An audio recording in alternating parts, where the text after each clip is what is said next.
미 노동부는 신규 실업수당 청구 건수가 22만 3천 건으로 전주보다 2천 건 증가했다고 밝혔습니다. 이는 전문가 전망치를 소폭 밑도는 수치입니다. 소비자 심리가 악화된 가운데 월간은 고용시장 지표를 통해 경기 동향을 주목하고 있습니다. 영국 중앙은행인 영란은행이 현지 시간 20일 기준금리를 연 4.5%로 동결했습니다. 블룸버그 통신은 주요 위원들의 금리 동결 결정이 위원회의 매파적 기조 강화를 의미할 수 있다고 분석했습니다. 또한 이번 금리 동결이 관세 정책으로 인한 경제적인 불확실성을 고려한 결정이라는 해석까지 나오고 있습니다. 유럽연합이 대미 보복관세 1단계 시행을 4월 중순으로 연기했습니다. 당초 유럽연합은 미국의 철강과 알루미늄 25% 관세에 대응해 두 차례에 걸쳐 총 260억 유로 규모의 보복관세를 부과할 계획이었으나 미국과의 협상 시간을 확보하기 위해 보복 조치의 일정을 조정한다고 밝혔습니다.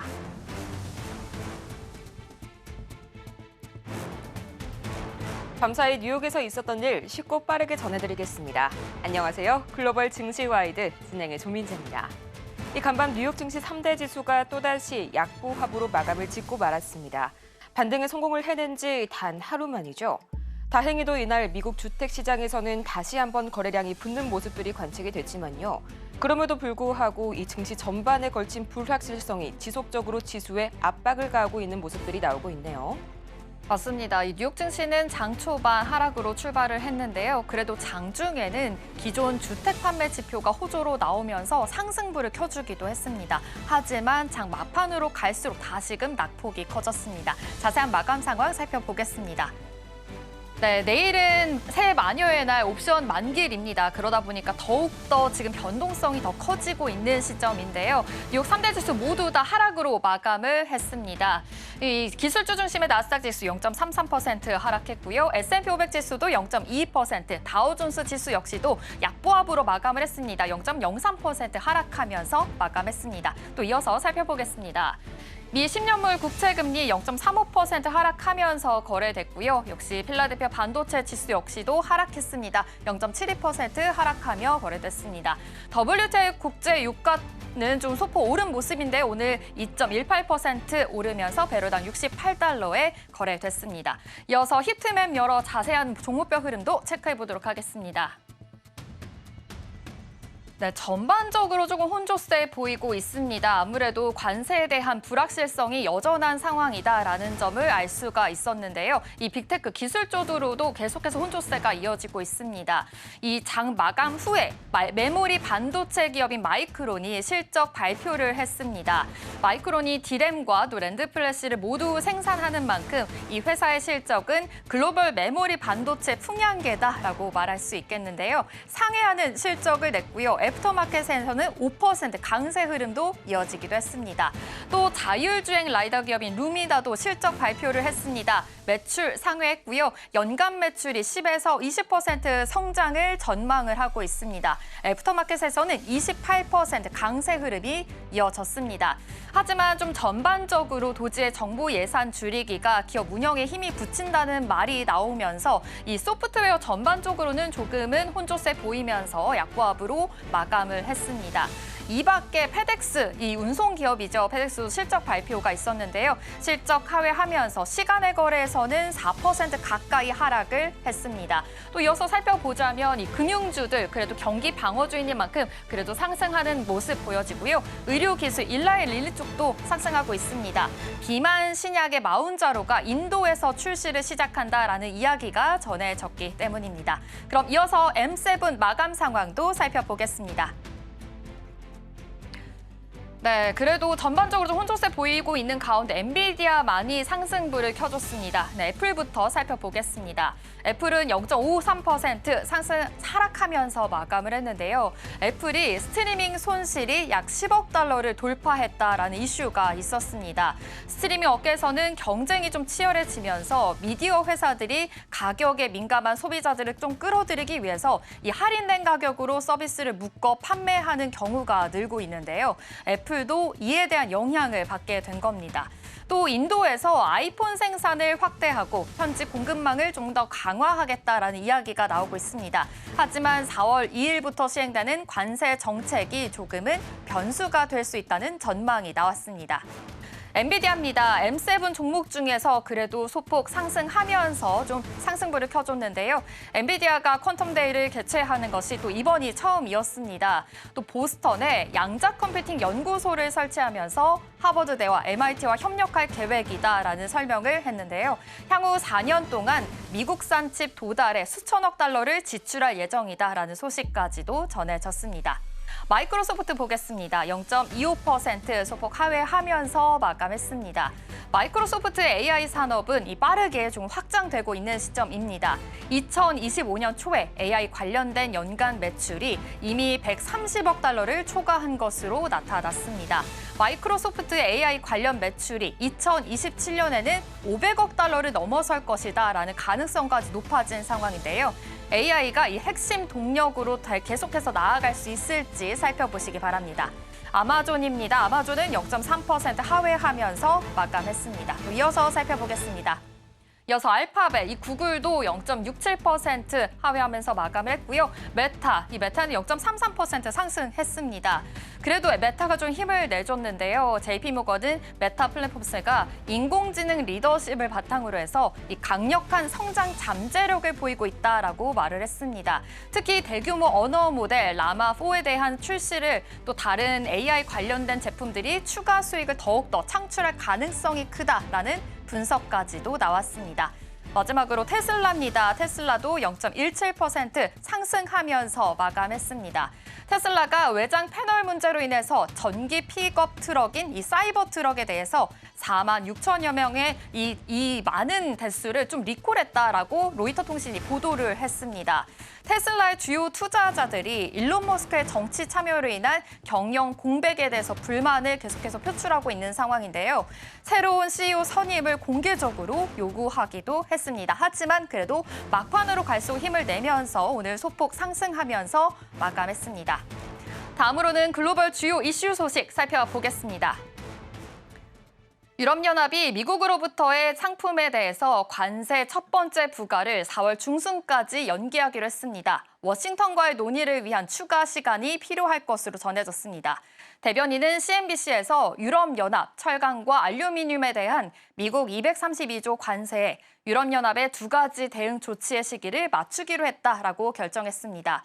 이번 연기는 미국 행정부와 논의할 시간이 더 제공돼야 한다라고 덧붙였는데요.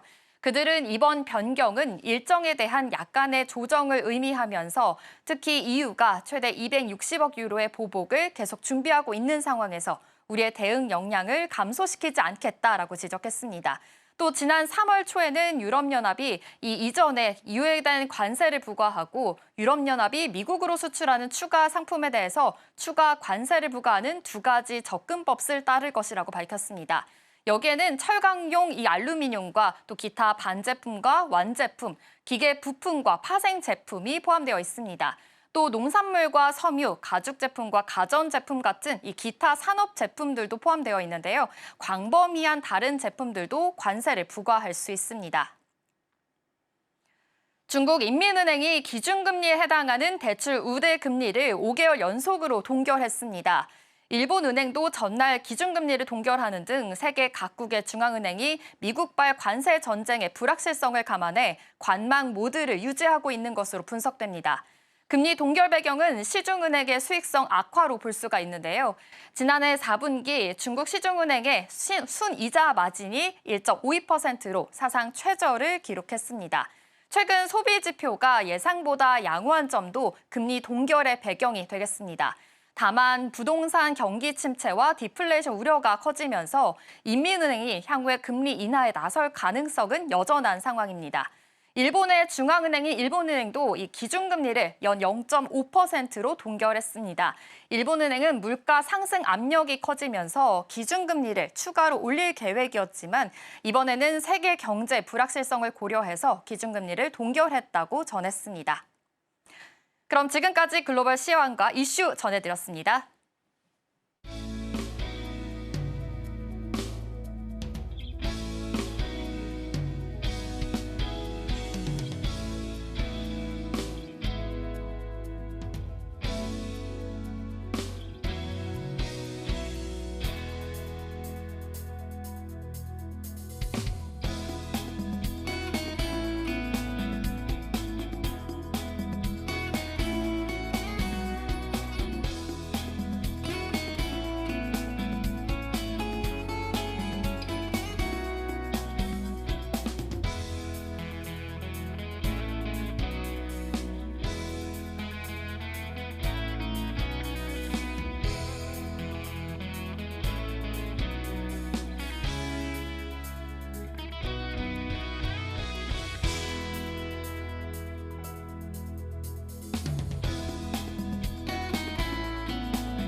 네, 금요일 글로벌 마켓 리뷰 본격적으로 시작해 보도록 하겠습니다. 오늘 저희가 모셔본 분은요, 이지스탁 이지은 대표 함께하도록 하겠습니다. 대표님, 어서 오세요. 안녕하세요. 네, 안녕하세요. 오늘 저희가 대표님과 함께할 이야기 바로 한번 토픽 열어봐야겠죠. 오늘 저희가 나눠볼 이야기는요, FOMC 일정을 소화한 미 증시 앞으로의 방향성은 굉장히 또 중요한 그런 주제가 나왔는데 우선 밤사이의 뉴욕 상황 한번 점검을 해보도록 할게요. 이 지난 한 주에 비해서는 그래도 어느 정도 좀 무난했다라고 평가를 할 수가 있는 그런 3대 지수 흐름이었습니다. 그래도 아쉽게도 좀 약보한 마감이 됐지만요. 그간의 급락세들을 봤을 때에는 어제의 낙폭은 그렇게 크지 않았다라는 생각이 들었거든요. 이 지난 뉴욕 증시 바로 어제의 흐름 어떻게 한번 정리를 해주실까요? 네, 일단은 FOMC 일정을 굉장히 잘 소화한 뉴욕 증시였습니다. FOMC 당일날은 굉장히 좀 큰 폭의 상승이 나와주는 흐름이었는데요. 안타깝게도 오늘 아침 마감한 뉴욕 증시는 그 흐름을 완전히 이어가지는 못했는데 FOMC가 끝나고 나서 이때 파월 발언이라든지 그리고 경제 성장 전망에 대한 부분들을 재해석하기 시작을 했습니다. 파월은 이제 경기 침체에 대해서 우려하지 않는다라고 이야기를 했지만 시장에서는 경제 성장 전망에 대해서 이제 요약을 한 부분에 대해서 경제 성장률에 대해서는 조금 좀 둔화가 될 수 있다라는 부분, 거기다가 물가에 대해서는 오히려 상승할 수 있는 부분에 대해서 이야기가 오히려 재해석이 되면서 혹시라도 스태그플레이션에 대한 우려가 다 불식된 거는 아니지 않나라는 이런 해석의 측면들이 좀 이야기가 나오기 시작을 했습니다. 그리고 여전히 상호관세에 대한 불확실성 존재를 하기 때문에 지금 완전히 우리가 안심할 수 있는 단계는 아니다라는 시장의 의견들이 좀 강해지는 그런 모습을 보였고요. 결국에는 3대 지수는 소폭의 하락 마감하는 모습으로 종료가 되었습니다. 네, 그렇죠. 이 경기 침체에 대해서 우려하지 않는다라는 이 파월 의장의 발언이 어찌 보면은 이제 시장을 좀 진정시키는 그런 그림들이 나왔지만 사실 저도 이 세부 데이터를 보자면 이게 스태그플레이션이 과연 완전히 진정이 됐는가에 대한 의문이 있었는데요. 마찬가지로 시장도 그렇고 뭐 전문가님도 비슷한 시각을 현재 가지고 계신 것 같네요. 자, 잠시 후에 조금 더 이 부분 자세하게 보도록 하겠고요. 또 이어서 뭐 GTC, 또 BOJ, FOMC까지 이번 주에 대거 예정이 됐었던 굵직한 이벤트들이 드디어 좀 마무리가 되고 있는 형국입니다. 그 안에서 시장의 스포트라이트를 받았던 두 인물을 보자고 하면 첫 번째가 바로 파월 의장이죠. 이 상대로 좀 FOMC에서 기준금리를 동결을 해줬는데 하지만 또 이 QT 속도 조절이 어찌 보면 좀 간접적인 금리 인하 작용을 한다라고 볼 수도 있잖아요. 이 파월 의장이 비둘기적인 발언까지 시장을 달래줬는데 자세한 내용 하나하나 좀 저희 짚어주시죠, 전문가님. 네, 일단 어저께 파월의 이제 뭐 인터뷰도 이제 기자회견도 좀 봤었는데요. 전반적으로 좀 분위기 자체는 그렇게 좀 풀어주는 모습을 보이려는 파월 의장의 그런 의지가 좀 엿보이는 그런 부분이 있지 않았나라고 생각을 하고 있습니다. QT에 대해서도 속도 조절에 대한 부분들이 진행될 수 있다라는 이야기 나왔지만 과연 이번에 그 카드를 꺼내들까에 대한 부분 좀 물음표가 있었는데요. 이번에 QT에 대한 속도 조절 진행이 되었고 금리 인하 횟수에 대해서도 2회를 유지를 하겠다라는 이야기를 했습니다. 그리고 장기 기대 인플레에 대해서 이제 상승할 수 있을 것이다라는 부분에 있어서는 번복적으로 일축을 좀 했는데요. 근데 시간을 보니까 한 5년 정도로 장기라는 그 단어를 5년 정도 시간으로 잡았더라고요. 단기적으로는 인플레 상승에 대한 부분들이 우리가 우려할 수는 있겠지만 장기 기대 인플레이션에 대해서는 본인은 그렇게까지 우려는 하지 않는다라는 의견을 좀 피력하는 모습을 보여줬고 예상보다는 굉장히 좀 비둘기파적인 모습을 보여주지 않았나라고 생각을 합니다. 다만 여전히 관세에 대한 부담감과 불확실성 이 부분에 대해서는 좀 열린 그런 스탠스를 취했는데요. 관세에 대해서 어떻게 어떤 품목이 자세히 진행이 될지에 대한 여부 그리고 이제 관세에 대한 영역에서 영향을 받는 쪽과 영향을 받지 않는 쪽이 존재한다라고 이야기를 했고 이 부분에 있어서 향후에는 좀 나눠서 우리가 이야기를 하겠다라는 이야기도 하면서 관세에 대해서 파월도 역시나 마찬가지로 시장 참여자들과 함께 좀 비슷한 생각을 하는 것 같았어요. 트럼프 행정부는 지금 어디로 튈지 모르는 이야기들을 그동안 계속 쏟아냈고 최근 들어서 살짝 잠잠해지긴 했지만 상호 관세가 부과됐을 때 이제 시장의 여파와 충격이 어떻게 또 될지 모른다는 부분에 대해서는 좀 열린 태도로 취하는 모습을 보여줬고 저는 눈에 띄는 부분은 이제 경기 침체에 대한 부분이었는데 물론 오늘 시장의 재해석은 분명히 있긴 했지만 파월 의장의 입에서 나온 발언들을 봤을 때는 경기 침체에 대해서는 그렇게 뭐 생각을 하진 않는다, 우려하지 않는다라고 이야기를 하면서 시장을 굉장히 좀 잠재워주는 모습이었는데요. 전체적으로 좀 분위기를 종합해서 말씀을 드리면 비둘기파적인 모습을 보이기는 했으나 여전히 불확실성에 대해서는 좀 열린 부분들, 그리고 지금 금리 인하 횟수라든지 이런 부분들에 대해서도 앞으로 변화에 대한 여지는 충분히 남아있다라고 이야기를 하면서 좀 열린 결말 쪽으로 전체적으로 분위기를 끌어갔지 않았나라고 생각을 하고 있습니다. 네, 말씀 주신 대로 이 장기 기대 인플레이션이 상승하고 있다는 지적을 반복해서 좀 일축을 하는 모습이 특히나 눈에 띄었던 것 같습니다.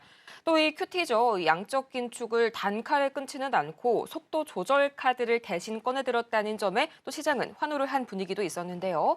특히나 좀 주목할 만한 점이 이 4월부터 긴축 규모를 국채에 한해서 월 250억 달러에서 50억 달러로 80%나 감축을 했다는 점이 사실상은 이 시장의 유동성을 완화하는 조치다, 이렇게 좀 해석을 해볼 수가 있겠죠. 자, 다음으로 FOMC 이야기 좀 지속적으로 해보도록 할 텐데요. 표면적으로는 분위기가 일단은 좋았습니다. 그런데 이제 구체적인 데이터 내부를 좀 하나하나 뜯어보자면 사실은 그렇게 좋지는 못했었거든요. 제가 보기에 좀 가장 걸렸던 점이 성장 전망치는 하향 조정하고 또 반대로 이런 실업률과 인플레 전망은 상향 조정한 딱 이 부분이 좀 걸렸는데, 이런 데이터를 고려하면 이 미국 경제가 여전히 강하다라는 발언이 어디까지나 좀 파월풋의 그런 일종에 불과하지 않을까, 그런 의구심이 좀 드네요. 네, 일단 아직까지 우리가 뭐 S에 대한 스태그플레이션에 대한 공포는 여전할 수밖에 없다라고 보는 게 관세에 대한 불확실성이 너무나도 지금 큰 상황입니다. 계속해서 좀 이야기도 달라지긴 하지만 이 상호 관세에 대한 부분들이 결국에 시장의 파장을 불러일으켜 올 게 우리가 뭐 예상했던 것보다는 적을 수도 있지만 클 수도 있기 때문에 그에 따른 부분들은 분명히 존재를 하고 있고요.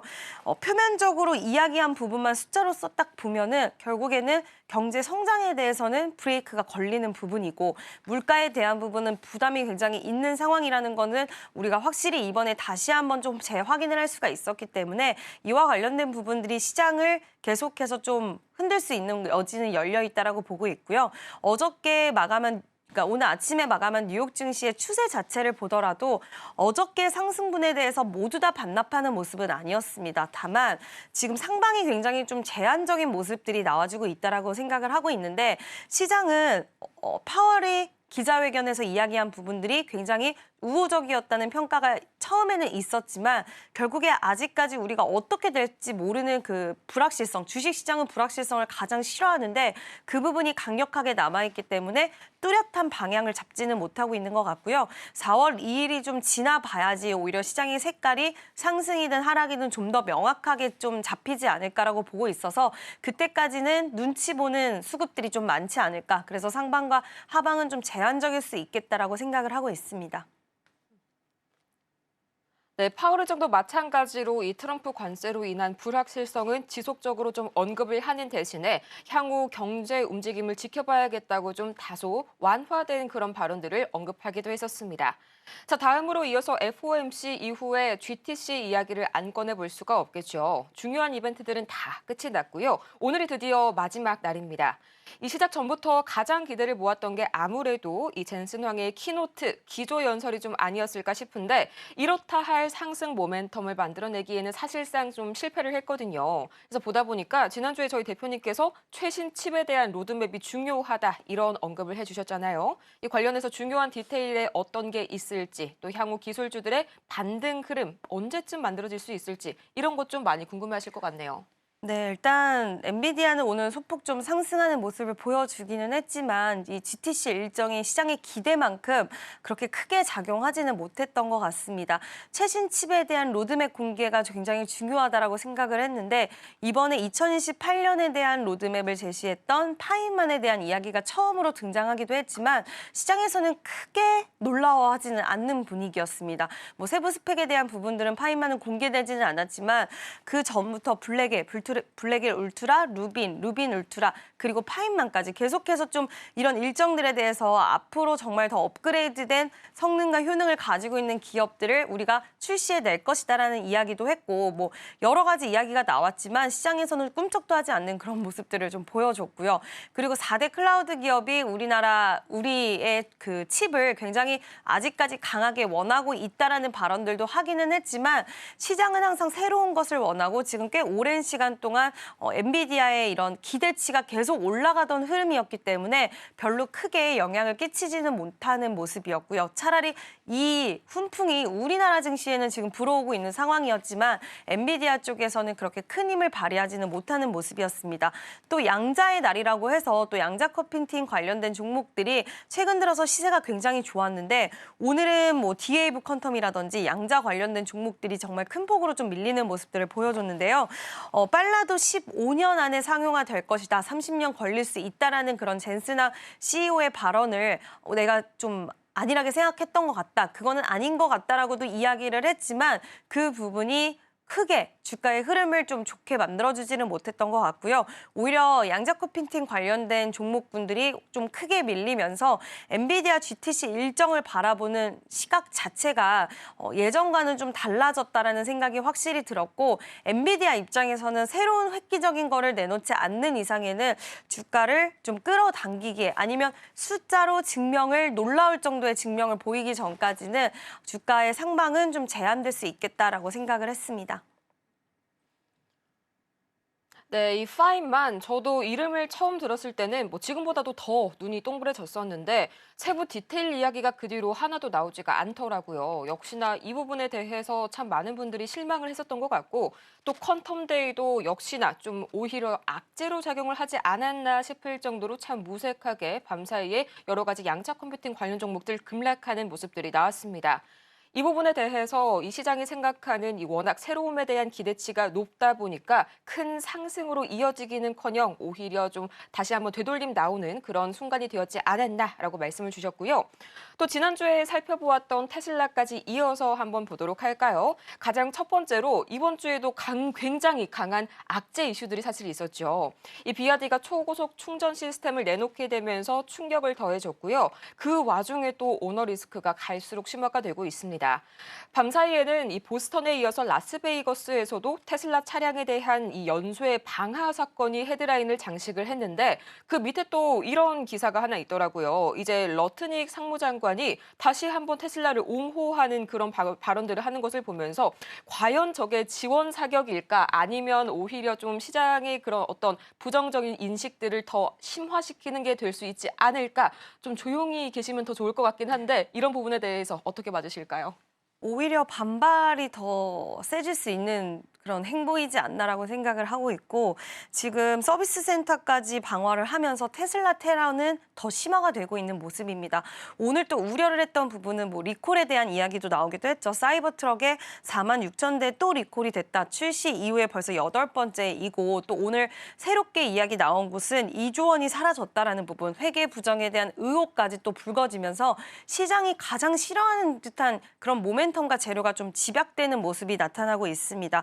뭐 최근에 이제 FSD를 중국에서 한 달간 무료 배포를 한다. 결국엔 데이터를 축적하기 위한 흐름이었겠죠. 그리고 중국에서 바이두와의 협력을 한다라는 소식도 있었지만 주가를 크게 끌어당기지를 못하는 모습을 보여줬고 지금 CEO의 역할을 제대로 해내지 못하는 머스크에 대해서 비난은 계속 좀 더 커지는 상황이고 오히려 비호감에 대한 이미지만 커지고 있는 상황이라서 결국 주식은 투자자들의 투심이 좋아야 되고 이 주식 자체를 사고 싶어하는 사람들이 많아야 되는 게 그냥 가장 기본적인 성질인데 이거에 대해서 지금 테슬라 CEO 머스크에 대한 반발심이 너무나도 커지는 상황 속에서 과연 물론 우리나라 투자자분들은 저가 매수를 지금도 진행을 많이 하고 있다라고는 하지만 이 부분에 있어서 과연 저가 매수세가 지금 통하는 시기일까라고 봤을 땐 아직까지 크게 뭐 추세 자체를 변화를 주기에는 좀 난제가 많이 있지 않나라고 생각을 하고 있고요. 가장 중요한 오너 리스크에 대한 부분 그리고 지금 회계 부정에 대한 의혹까지 나왔기 때문에 저는 테슬라에 대해서 뭐 지금 이 주가 수준이 계속 유지될 것이다라는 이야기를 드리는 건 아니지만 이게 시기적으로 시간적으로 우리가 생각했던 것보다는 딜레이가 있을 수 있다라는 거. 그래서 지금 너무 공격적으로 많이 빠졌다라는 이유. 그러니까 명확한 모멘텀이 있다라고 한다면 상관이 없는데 지금은 많이 빠졌다. 근데 안 좋은 이슈만 많은 시기에서는 조심해서는 나쁠 거는 없다라고 생각을 하고 있습니다. 네, 또 회계 부정에 대한 이야기가 나오니까 저도 좀 머리가 아프더라고요. 이게 뭐 바이두 협력, 캘리포니아 허가권, 지속적으로 조금씩의 약간의 호재성 이벤트들은 나와주고 있지만 그것에 비해서는 현재 악재들이 너무나 강력하기 때문에 추세 자체를 뒤집기에는 어려워 보인다라고 말씀을 주셨고요. 또 중국 이야기를 계속해서 한번 이어가 볼까요? 이 중국이요, 기준금리를 LPR, 이거를 5개월 연속 동결을 해줬었죠. 사실상 이 중국의 통화 정책에 있어서도 우리가 관심을 다시 한번 가져봐야 되는 타이밍인데요. 이 미중 무역 전쟁이 심화가 되면서 사실상 조금 더 아쉬운 건 중국 측이잖아요. 앞으로의 이런 중국의 정책들 어떻게 전망하시는지 좀 궁금하신 분들 많을 것 같네요.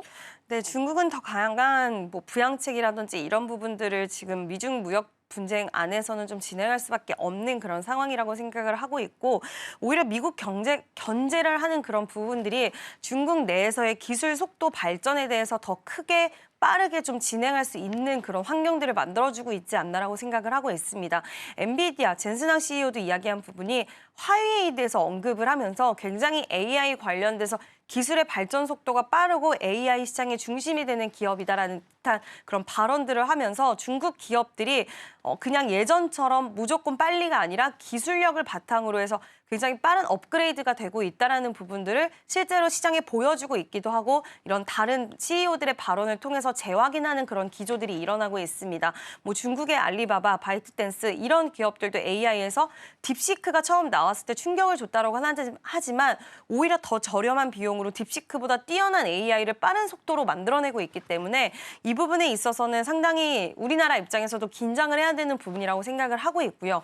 다만 투자의 관점으로 봤을 때는 그냥 무조건 중국 기업이기 때문에 좀 싫어하시는 분들도 많이 계시기는 한 것 같아요. 근데 이 부분에 있어서 중국 기업들의 이런 기술 발전 속도는 절대 무시할 수 없다라고 보고 있고 이런 부분에 있어서 한 종목을 특정 종목 매매하는 거에 대해서 좀 우려와 걱정은 할 수는 있겠지만 뭐 이런 기업들을 모아놓은 ETF 상품이라던가 이런 기업들의 흐름들을 봤을 때는 충분히 매력적인 투자처, 그러니까 뭐 큰 금액을 투자하기에는 좀 부담스러울 수는 있겠지만 어느 정도 매력적인 투자처가 될 수 있는 가능성은 있다라고 보고 있고요. 중국 기업에 대한 부분들을 봐야지 또 요즘에 최신 기술들이 어떻게 진행되는지 2차 전지도 마찬가지고 이런 부분들을 또 체크할 수 있기 때문에 아직은 미완성적인 기술이라고 하더라도 이런 트렌드를 파악하기 위해서는 중국 기업의 행보들도 지속 체크를 좀 해야 될 것 같습니다.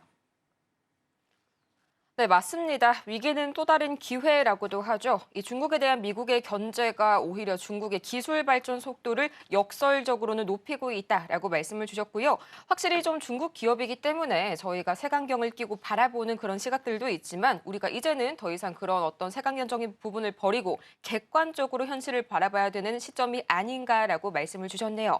오늘 정말 좋은 이야기 이렇게 나눠봤고요. 오늘 저희 이지스탁 이지은 대표와 함께 봤습니다. 대표님, 감사합니다.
성공적인 코인 투자를 위해 전략 세워보는 시간 코인 라이브입니다. 지금 이 시각 코인 시장 상황부터 체크해 보도록 하겠습니다.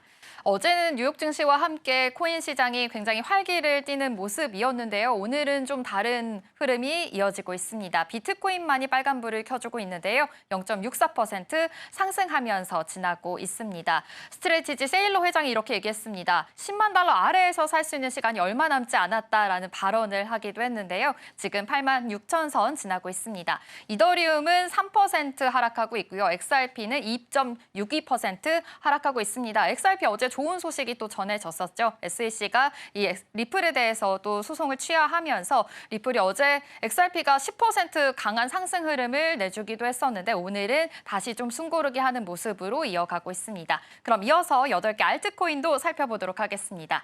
솔라나입니다. 4% 지금 밀리고 있는 상황입니다.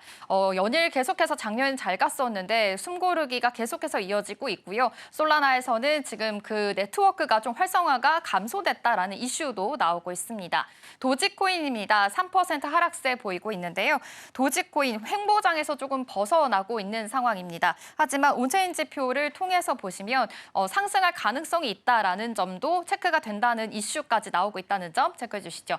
에이다입니다. 2% 하락하고 있고요. 체인링크도 4% 하락폭을 더 키우고 있습니다. 또 이어서 체크해 보도록 하겠습니다. 스위코인입니다. 스위코인은 어제 그래도 좀 상승불을 켜줬었는데 오늘은 2% 하락하면서 지나고 있고요. 아발란체 4%, 스텔라루멘도 2% 하락하고 있습니다. 다만 시바이누 오늘 소폭 상승하면서 지금 현재 지나고 있습니다. 시바이누는 계속해서 그래도 네트워크가 좀 활성화되고 있다라는 소식이 들려오면서 지금은 현재 빨간불 켜면서 지나고 있습니다. 이렇게 급변하고 있는 암호화폐 시장에서 어떠한 전략을 좀 세워봐야 하는지 전문가와 함께 자세한 이야기 나눠보도록 하겠습니다. 코인 라이브 시작합니다.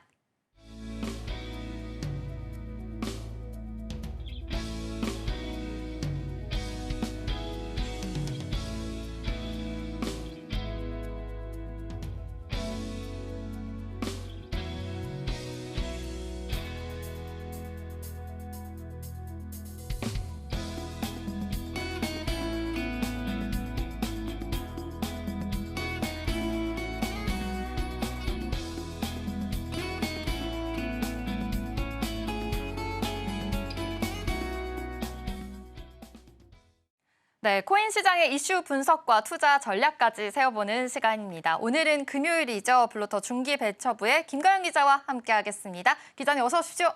안녕하세요. 네, 안녕하세요. 먼저 일단 간밤에 가상화폐 컨퍼런스가 열렸습니다. 그러다 보니까 이 트럼프 대통령이 나와서 또 연설을 했습니다. 미국을 가상화폐 수도로 만들겠다라고 다시 한번 또 언급을 하면서 지금 현재 제가 앞서서도 브리핑을 해드렸지만 비트코인이 소폭 상승하는 흐름을 보였습니다. 또 어제 좋은 소식이 또 있었죠. 리플이 또 XRP와 함께 또 같이 함께하는 모습이 있었는데요. 리플 최고 경영자가 가상 자산의 승리다라는 이야기가 나올 정도로 지금 리플, XRP에게는 굉장히 또 호재가 지금 작용되고 있는 상황입니다. 기자님, 지금 이슈에 대해서 좀 정리를 해주시죠. 네, 어제 아주 이 네. 업계, 코인 업계에서는 아주 대박 소식이 아니었을까라는 생각이 드는데요. SEC가 거의 5년, 4년 이상, 그러니까 5년 가까이 끌어온 법적 분쟁을 종료하겠다라는 와. 항소를 취한 거죠, 리플에 대한. 그런 기대감 때문에 리플 투자자들은 아주 쾌재를 부르는 이런 일이 어제 있었는데요. 이것 때문에 이제 여기 리플 최고 경영자인 브래드 갈링하우스는 이 항소를 취한 게 가상자산 시장의 승리다. 그리고 리플과 가상자산 업계 이런 모든 면에서 굉장히 큰 승리고 이것은 우리가 기다려온 순간이었다. 이렇게 X에다가 남겼습니다. 그리고 이제 리플 이분만이 아니라 스튜어 알데로티 이제 최고 법률 책임자, 리플의 최고 법률 책임자가 있는데 이분도 가상자산 업계에서 획기적인 선례를 남기게 됐다. 이런 아주 중요한 말을 했습니다. 이 소식이 알려지면서 리플은 가격이 어제에는 이제 14% 갑자기 급등하기도 했었는데요. 오늘은 이렇게 조금 떨어지는 모습을 보이고 있지만 아무래도 어제는 투자자들의 많은 기대를 모으면서 가격이 크게 오르는 모습을 보여줬습니다. 사실 이거에 대한 불안감이 계속 있었잖아요. 소송이 언제 끝날지 모르고 또 아무래도 이렇게 투자하는 입장에서는 불확실성이 가장 싫은 요소인데 어제는 좀 이 불확실성이 해소가 되면서 이렇게 급등하는 흐름까지도 이어졌습니다. 이렇게 또 말씀해 주셨지만 4년 거의 5년 정도를 끌고 갔던 법적 분쟁이기 때문에 좀 타임라인을 정리해봐도 좋을 것 같아요. 네, 그렇습니다. 이 소송이 거의 5년 가까이 이어진 그런 소송이었거든요. 네. 그래가지고 굉장히 긴 싸움이었어요. 그래서 SEC가 지금까지 리플과의 소송이 어떻게 진행되는지 제가 좀 정리를 해봤는데요. 네. 이제 이 소송이 시작된 건 2020년입니다. SEC가 리플과 브래드 갈링하우스 그리고 크리스 라슨 등 임원들을 미등록 증권을 판매한 혐의로 고소를 했어요. 이게 2020년 12월이었는데요. 어떻게 보면 이때가 시작이었다고 할 수가 있고 이때부터 불붙었던 게 암호화폐, 그러니까 가상자산이 증권이냐, 미등록 증권을 판매했다고 한 거니까 이제 증권이냐라는 게 이제 논의가 불붙은 거죠. 그래가지고 2021년에 리플은 본격적으로 리플이 증권이 아니다라고 주장을 하면서 반박을 하기 시작했고 본격적으로 법적 분쟁이 이제 이어져 오기 시작했고요. 그동안 이 분쟁이 어떻게 진행될 것이냐라는 모든 논의가 나올 때마다 가격이 급등락을 반복을 했었어요. 근데 드디어 2023년에 미국 법원이 리플은 일반 투자자에게 판매한 증권이 아니다라고 판결을 했는데 이게 만약에 기관 투자자에게 판매했을 경우에는 증권법 적용 대상인데 가상자산 거래소에서 일반 투자자에게 판매한 경우에는 증권법 위반이 아니다라고 판결을 한 거예요. 그러니까 부분적으로는 증권이 맞을 수 있지만 결론적으로는 증권이 아니라는 거죠. 그래가지고 리플랩스가 이제 아무래도 이제 이 소송에서 조금 이겼다라는 부분적으로 이겼다. 법원이 리플에 손을 들어줬다라는 결론이 나오다 보니까 투자자들의 기대감도 매우 올라갔었고 이 업계에서는 가상자산이 증권으로 보기 어렵다라는 거를 공식화했다라는 이제 기대감이 나오면서 이제 가상자산은 증권이 아니구나라고 결론이 나는 줄 알았었는데 2024년에 SEC가 이런 일부 판결에 대해서 항소를 하겠다라고 또 나왔습니다. 그래가지고 이제 다시 한번 이 법적 분쟁이 다시 시작이 되는구나 네. 이런 불안감이 또 조성이 되면서 리플의 가격이 조금 또 떨어지기도 하고 이런 모습을 보여줬었는데요. 리플이 다시 힘을 받기 시작한 거는 트럼프 대통령이 당선이 되면서부터예요. 우리 모두가 알고 있다시피 트럼프 대통령은 자기가 가상자산 대통령이 되겠다라고 주장을 하고 있죠. 그럼 당연히 리플에도 그리고 가상자산 전체에 좀 힘을 실어줄 거라는 기대가 나왔었고요. 11월에 대통령 당선이 된 이후에 아무래도 SEC도 그 미국 정부 내에 있으니까 SEC가 그 리플에 대한 소송을 취하지 않을까라는 기대감이 이제 증폭이 돼서 1월에는 리플이 최고가를 경신했습니다. 그때 이제 기억들 많이 하실 거예요. 리플의 가격이 거의 이제 꼭대기까지 올라갔었던 것을 이제 다들 기억을 하실 텐데 이것에 대해서도 조금 불안감을 다시 한번 조정하는 일이 있었던 게 SEC가 항소를 트럼프 대통령이 취임한 이후에도 일단은 항소를 유지하겠다라는 입장을 한번 보였어요. 1월에. 그래가지고 다시 한번 가격이 조금 횡보를 하다가 이번에 SEC가 리플 소송을 취하하면서 이제 모든 법적 분쟁 거의 5년 가까이 끌어온 이번 법적 분쟁이 종료가 됐다라는 이제 타임라인입니다. 네, 아무래도 이렇게 리플이 지금 일반 투자자에게 판매하는 게 지금 문제가 되면서 기관 투자자에게 판매했을 때만 증권법이 적용되는 거다라고 이야기하면서 더 문제가 불거진 건데 타임라인에서도 지금 말씀해 주신 대로 계속해서 좀 끌고 갔던 전쟁이었어요. 그래도 2024년에 SEC가 좀 항소 의사를 밝히고 또 트럼프 대통령이 지금 당선이 되고 난 후에 조금 더 증폭이 됐다라고도 말씀해 주셨는데 여기서의 핵심이 아무래도 좀 기관 투자자에게 판매하는 거냐, 개인 투자자에 판매하는 거냐에 따라서 좀 증권법에 대한 적용 대상에 대해서 지금 아무래도 계속해서 호재가 되고 있는 것 같거든요. 좀 이거에 대한 핵심은 어떻게 보면 될까요? 네, 저도 말씀하신 대로 말씀하신 거랑 마찬가지로 리플 소송의 핵심은 가상자산의 증권성 이것을 가르는 판결이었다라는 거고요. 그리고 이런 소송전 결과가 주목을 받는 가장 큰 이유는 전 세계적으로 가상자산을 어떠한 법적 틀에서 다룰 것인지를 보여주는 그리고 그런 방향성을 제시하는 그런 사례였다라고 볼 수가 있습니다. 이 리플 소송의 핵심은 결국 가상자산이 증권이냐 아니냐 이런 거였거든요. 그런데 모두가 알고 있다시피 코인은 주식이 아니죠. 네. 근데 주식이라면은 응당 가지고 있어야 될 주주들의 권리 그리고 행사할 수 있는 권리 아니면 주식은 또 배당도 받을 수가 있죠. 근데 코인은 주주처럼 권리를 행사할 수 있는 것도 아니고 주식처럼 뭐 배당을 받을 수 있는 것도 아니잖아요. 그런데 전 세계적으로 코인에 대한 관련 법은 당연히 없는데 증권법은 마련이 되어 있거든요. 그렇기 때문에 코인을 어떻게 다뤄야 될까? 기존에 있는 증권법에 우겨 넣어서 코인을 다룰 것인가? 아니면 새로운 법을 마련을 해야 되는가? 이런 논쟁이 계속 있어 왔습니다. 그런데 리플에 대한 판결은 코인이 결론적으로 증권이 아니다라는 거에 이제 힘을 실어주고 있는 판결이에요. 그래가지고 만약에 이게 리플이 증권이다라고 판명이 났다면 최악의 경우에는 현재 유통되고 있는 대부분의 코인들이 네. 거래소에서 상장 폐지가 됐을 수도 있습니다. 왜냐하면 증권이니까요. 등록되지 네. 않은 증권이니까 다 법에 저촉되는 거잖아요. 근데 이게 증권이 아니라고 판결이 났기 때문에 이런 모든 암호화폐 시장의 코인들이 안심할 수 있게 된 거죠. 그리고 무엇보다도 소송이 이렇게 마무리가 된 거는 트럼프 행정부의 코인 정책을 단적으로 드러내는 결과다라고 저는 이제 이렇게 보고 있거든요. 예고됐던 결말이라는 건데 트럼프 대통령이 이제 취임한 이후에 SEC가 항소를 유지하겠다고 밝히긴 했었는데 사실 내부적으로는 조직 체계도 계속 이제 바꾸고 그리고 분위기가 좀 바뀌는 모습을 보여줬었어요. 예를 들면은 리플 소송과 관련해서 업무를 담당하는 분들의 조직을 좀 축소한다든지 아니면 담당 간부를 다른 부서로 전보를 보낸다든지 뭐 이런 식으로 리플과의 소송전에서 자기 스스로 힘을 좀 빼는 모습을 보여줬었거든요. 그리고 무엇보다도 이 게리 겐슬러 전 SEC 위원장이 사임한 영향이 매우 컸습니다. 이분은 아주 대표적인 코인 반대론자예요. 이분이 2021년에 위원장으로 취임을 했는데 그 이후로 한 4년 동안 약 125건에 달하는 코인 관련 소송을 제기했었습니다. 그러니까 이제 정말 칼을 들이댄 거죠. 코인 업계에. 그래서 이런 이유는 가상자산은 증권으로 분류가 되어야 되고 기업들에게 그 코인을 발행한 기업들한테도 증권을 발행한 기업들에게 요구되는 규제를 준수하라고 압박을 했기 때문인데요.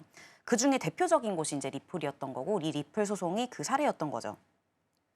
그런데 이분을 해임을 시키겠다. 이게 트럼프 대통령의 아주 주요 정책이기도 했습니다. 그런데 이제 1월에 취임을 한 이후에 이분이 스스로 사임을 하셨어요. 본인이 해임되기 전에. 그래가지고 이분이 사임한 자리에는 코인 찬성론자 성향으로 알려진 마크 우에다 직무대행, 지금 임시위원장을 맡고 있는데요. 이분 체제하에 있고 그리고 아주 유명한 크립토 맘이라고 불려요. 그래서 그만큼 가상자산 지지하시는 분인데 헤스터 피어스 위원이 이끄는 디지털 자산 규제개혁 태스크포스. 이곳이 새로운 SEC 내 규제 프레임워크를 만들 수 있는 이런 위치를 하고 있다라고 보시면 될 것 같고요. 이분은 이제 마크 우에다 이분은 임시위원장인데 차기 SEC 위원장으로 지명된 거는 폴 애킨스 이분인데요. 이분도 아주 대표적인 친가상화폐론자입니다. 그래가지고 이분은 이제 청문회가 얼마 안 남았는데 이분이 직접 이제 위원장 자리에 오르게 되면 아무래도 가상자산 관련된 규제라든지 이런 거에 조금 더 속도를 내지 않을까 싶다는 게 이제 제 생각이고요. 이렇게 딱 듣기만 해도 SEC 내에 코인 찬성론자들이 많이 깔려 있다라는 거 좀 느끼실 수 있으시잖아요. 그래서 게리 겐슬러 위원장이 사임을 한 이후에 리플이 지금까지 또 많은 정치 후원금을 내기도 했고 그리고 가상자산 서밋에도 직접 참석을 했고 이런 식으로 끊임없는 대관 활동을 이어왔는데 이런 여러 가지 영향들이 합쳐져가지고 이번 리플 소송 철회라는 결과를 이룬 게 아닌가라고 이제 저는 생각을 하고 있습니다. 네, 위원장 자리만 보더라도 정말 폭풍이 지나갔다라고 생각해도 될 만큼 정말 또 많은 이슈들이 있었다라는 것을 알 수가 있었는데요. 지금 핵심에 대해서도 이게 자세히 좀 짚어주셨지만 아무래도 지금 주주 권리가 없는 이제 주식과는 정말 다른 뉘앙스다라는 것을 다시 한번 좀 확인을 할 수가 있었습니다.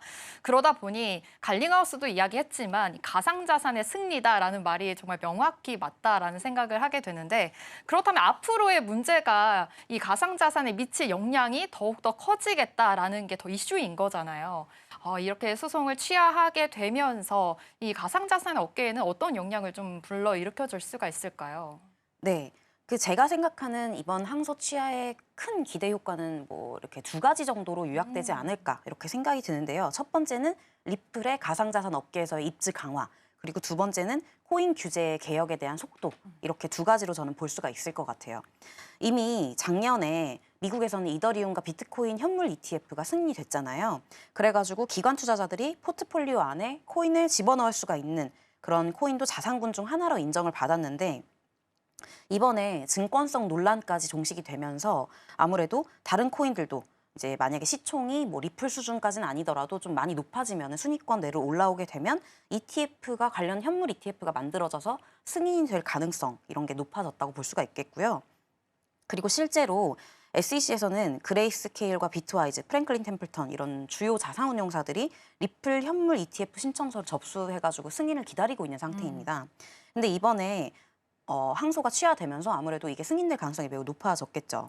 그래가지고 JP 모건은 실제로 리플 현물 ETF가 승인이 된다면 출시 첫 해에만 80억 달러, 이게 한화로는 한 11조 정도가 되는데 네. 이 상당량의 자금이 유입이 될 것이다라고 전망을 했습니다. 이제 진짜 리플 XRP의 축제가 될 수 있겠다라는 전망이 나오는 거네요. 그렇죠. 그래서 이 가능성이 매우 높아지게 되고 당연히 더 많은 자금이 리플에 흘러 들어오게 될 것이고 그렇게 되면은 당연히 리플이 이 가상자산 전체 업계에서 갖는 입지가 매우 커질 것이라는 전망이 나오고 있습니다. 네. 지금 시가총액 기준으로는 아까 앞에서 코인라이브에서 설명을 해주셨지만 비트코인과 이더리움 그리고 테더는 스테이블 코인이니까 테더를 좀 제외하자면은 시총이 거의 3위나 마찬가지예요. 근데 리플의 시가총액이 이제 이더리움보다는 많이 떨어지는 상태인데 이더리움의 시가총액이 2,300억 달러 정도 되거든요. 근데 리플의 시가총액은 지금 1,300억 달러 수준인데 여전히 매우 큰 차이가 존재를 하지만 일각에서는 리플의 시가총액이 이더리움을 넘어서는 데는 그렇게 큰 시간이 걸리지 않는다. 아, 90일이면 그래요? 충분하다. 이런 아주 극단적인 전망까지 나오고 있어요. 아니, 사실 어제 이 테더를 넘어서기도 했어요. 그래서 어제 네. 리플이 3위를 찍기도 했었거든요. 네. 그런데 다시 오늘 살짝 숨고르게 하면서 내려오는 현상이 지금 나타나긴 하지만 이더리움을 넘어설 수 있다는 거는 굉장히 또 큰 이슈가 되겠네요. 네, 맞습니다. 왜냐하면 이더리움은 모두가 아시다시피 지금 굉장히 부진한 상황이거든요. 가격이 많이 오르지도 않았고. 근데 리플은 호재가 앞으로도 많이 남아있고 뭐 ETF가 통과되면 자금 유입이 될 것이기 때문에 그런 것까지 고려를 하자면 이제 이더리움을 넘볼 수 있지 않을까 이런 전망이 나오는 거죠. 그리고 무엇보다도 코인 증권성 논란이 이제 잠식이 되면서 이런 코인에 대한 규제 개혁은 훨씬 더 속도를 낼 것으로 보입니다. SEC의 이제 디지털 자산 규제 개혁 태스크포스 아까 헤스터 피어스 의원이 이끌고 있는 이 조직이 현지 시간으로 이제 오늘 오후 1시부터 워싱턴 DC SEC 본부에서 디지털 자산 규제 개혁을 위한 1차 원탁 토론회를 열었는데요. 네. 여기에는 도널드 트럼프 대통령이 이제 직접 연설을 했다고도 하고 그리고 이 토론회는 SEC가 지금까지 가상자산 업계의 진흥을 위해서 어떤 것을 해왔고 그리고 앞으로 무엇을 할 것인지 나아갈 방향이라던가 패널 토론 이런 것을 좀 한다고 합니다. 그래서 어떤 패널들이 좀 참여를 하느냐 하고 봤더니 SEC의 랩스 소송 종료 가능성을 언급했던 전 SEC의 집행국장이라든지 그리고 앤드리슨 호로이츠의 암호화폐 부분의 총괄 법률 고문이라든지 그리고 디지털 자산 법률학자, 핀테크 전문가 이런 업계 다양한 전문가들을 모셔놓고 얘기를 듣겠다라는 거예요. 네. 그만큼 이 시장의 얘기를 직접 들어보고 규제를 좀 더 시장 친화적으로 그리고 시장에 대한 좀 더 직접적인 그런 규제들을 마련을 해가지고 좀 도움이 될 수 있게 하겠다라는 취지로 읽히는데요. 정말 트럼프 대통령이 자기가 주장을 한 것처럼 나는 가상자산 대통령이 되겠다라는 거에 정말 부합하는 이런 행보가 아닌가 싶습니다. 지금 취임한 지 뭐 2달 정도밖에 안 아직 됐는데. 100일이 안 됐어요. 네, 그렇죠. 네. 네, 좋습니다. 아무래도 이렇게 SEC와의 소송 취하 문제가 이 증권성을 감식시키는 문제로 더 이슈가 됐다라는 것을 확인해 볼 수 있었고요. 앞으로 규제 개혁에 대해서 조금 더 속도를 낼 것으로도 보입니다. 이 투자 전략에도 잘 세워보시면 좋을 것 같네요. 오늘은 블루터의 중기배처부의 김가연 기자와 함께했습니다. 고맙습니다. 감사합니다.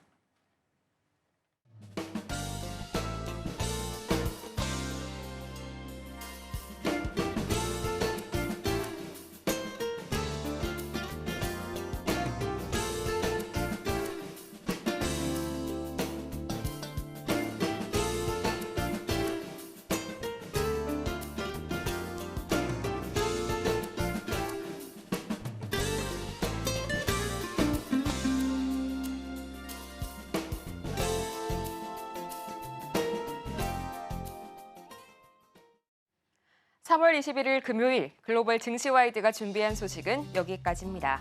저희가 본 방송에서 제공한 정보는 투자 판단을 위한 조언일 뿐 해당 종목의 가치와 수익률을 보장드리지는 않는다는 점 양지 부탁드리겠고요.